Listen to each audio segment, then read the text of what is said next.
perubahan itu bukan ada dari orang lain, tapi dari diri sendiri. Jadi saya terlibat dalam kasus penembakan, divonis 8 tahun 6 bulan.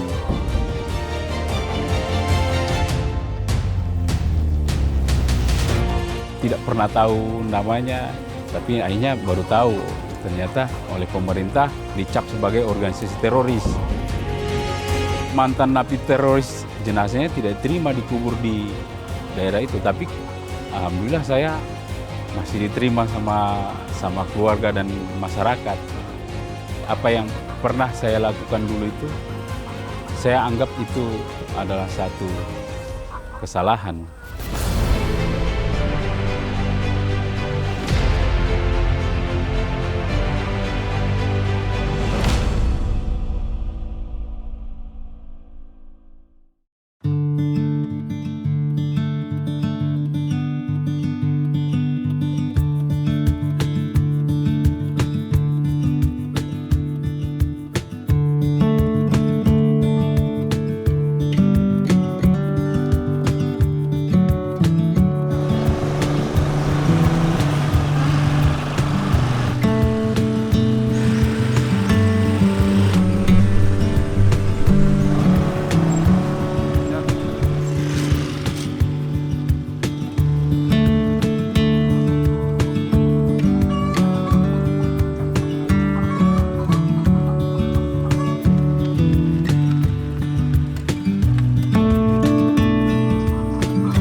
Assalamualaikum warahmatullahi wabarakatuh. Nama saya Arifuddin Lako, dipanggil Brur biasanya teman-teman. Saya di sini domisili di Poso. Saya asli orang Poso, meskipun kalau dari suku bangsa itu sudah campuran dari ibu bapak, tapi lahirnya sudah di Poso. Saya lahir tahun 78 dari setelah tamat SMA tahun 97. Tahun 97, kemudian 98 itu mulai kerusuhan Poso, dan kemudian aman lagi. Tahun 2000 lagi jadi berita besar bahwa Poso waktu itu kerusuhan besar-besaran, yang terjadi konflik besar lah waktu itu. Sampai ada deklarasi Malino 1 dan deklarasi Malino 2, perjanjian damai waktu itu. Sehingga perjanjian itu disepakati oleh orang lain, tetapi kami khususnya kami tidak mengikuti perjanjian itu. Jadi kami bergerak sendiri istilahnya untuk balas dendam. Jadi saya terlibat dalam kasus penembakan Jaksa Ferry Silalahi tahun 2004. Kasus itu oleh keluarga itu tidak tahu. Kemudian DPO dan saya harus lari berapa lama, kemudian akhirnya tahun 2009 saya memutuskan untuk menyerahkan diri dan divonis 8 tahun 6 bulan. Saya berpikir kenapa menyerahkan diri, ya ada beberapa hal ya. Saya tidak mungkin harus bersembunyi terus, sementara orang tua juga tidak bisa lagi ketemu. Jadi saya berpikir saya harus menyerahkan diri dan saya harus bertanggung jawab apa yang telah saya lakukan.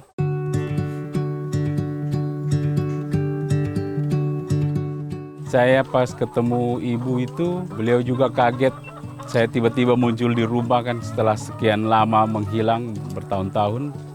Setelah muncul, ya dia langsung, ya namanya seorang ibu kan, dia menangis. Ya.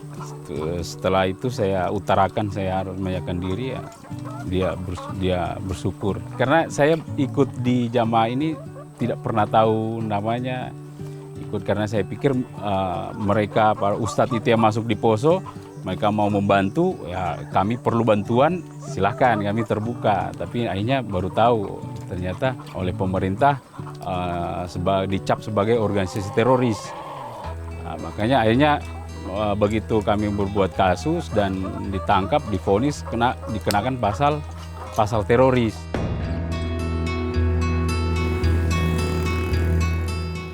Akhirnya ditahan di Lapas Palu, saya ditahan di Lapas Palu. Saya menjalani hukuman itu selama 6 tahun 8 bulan.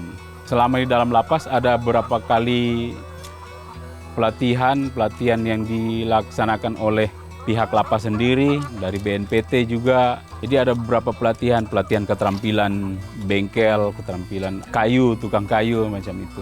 Jadi pas bebas itu tahun 2015, rumahku di lorong, di gang itu. Jadi pas sampai mobil disambut sama keluarga, sama teman-teman, tetangga. Ya perasaan saya alhamdulillah senang sekali. Jadi sementara di daerah lain kan kalau lihat di berita, kalau mantan napi teroris tidak diterima. Bahkan ada satu kasus yang di mana saya lupa, pernah nonton televisi, bahkan sudah meninggal, jenazahnya tidak diterima dikubur di daerah itu. Tapi alhamdulillah saya masih diterima sama keluarga dan masyarakat. Tapi ada akhirnya itu tadi yang saya katakan, ada beberapa kendala. Ya kendala mencari kerja itu. Jadi belum ada pekerjaan yang pasti sih, belum ada pekerjaan tetap. Jadi pagi-pagi itu kita beri makan dulu, ganti air minum, beri makan, dikumpul telur itu jam 2 beri makan lagi. Setelah beri makan jam 2 itu baru sekitar jam 3 kumpul telur. Kalau sekarang sudah satu hari 31 rak. Rak itu isinya satu rak itu 30 butir. Ayam yang ada sekarang yang khusus di kandang ini 1035 ekor.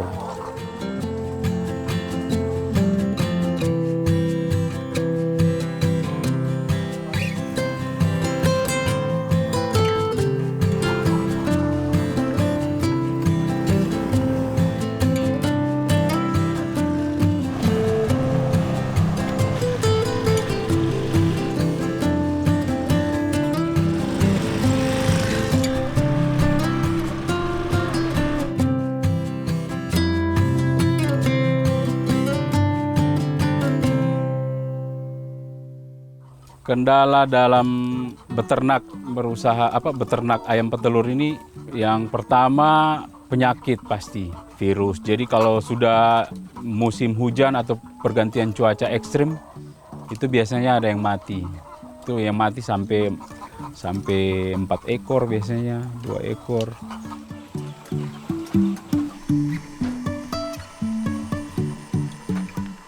Ini kita alhamdulillah dari BNPT kasih bantuan untuk teman-teman di peternakan itu, motor roda 3 itu.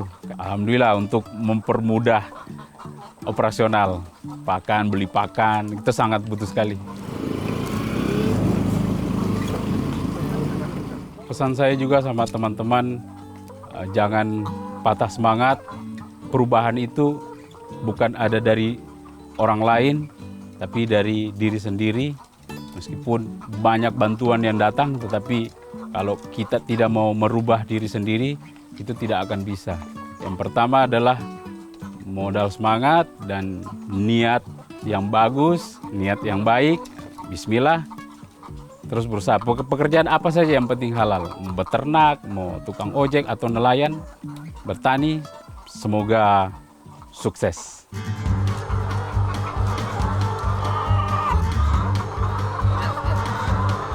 Badan Nasional Penanggulangan Terorisme RI memiliki program deradikalisasi dalam arti pembinaan, pendampingan, dan pemberdayaan. Di antara makna pemberdayaan itu kita sekarang berada di lokasi Poso, menyaksikan bersama kandang ayam petelur dari 5 mantan teroris di bawah pimpinan Upi Pagar, yang 4 yang lainnya adalah mantan teroris yang telah kita bina. Wawasan kebangsaan, keagamaan, kewirausahaan, dan inilah bentuk kewirausahaan yang mereka bergabung di sini. Tentu bersama teman-teman aparat keamanan wilayah dari Polres dan dari Kodim juga ikut memberikan kontribusi. Daya nyata hari ini adalah kontribusi dari deradikalisasi BNPT yang diserahkan langsung oleh Bapak Kepala BNPT berupa kendaraan bermotor yang bisa memperlancar distribusi telur ayam dan distribusi pakan ayam karena ini berada agak jauh dari keramaian, tentunya ini memperlancar, perlu kita ketahui, dan itu semua adalah atensi dan kehadiran negara. Ya, sebelum mereka kita bantu secara fisik, secara budget, tentu kita lengkapi dengan pengetahuan bagaimana mereka beternak ayam, bagaimana menyalurkan, bagaimana membuka, bagaimana mendistribusikan, agar mereka lebih sibuk dan masyarakat bisa melihat bahwasanya mereka adalah bangsa Indonesia. Pengalaman itu adalah guru, pelajaran yang sangat berharga. Dengan berjalannya waktu, saya juga hanya tersadar bahwa apa yang saya lakukan itu ternyata memang salah. Khususnya saya pribadi, apa yang pernah saya lakukan dulu itu, saya anggap itu adalah satu kesalahan.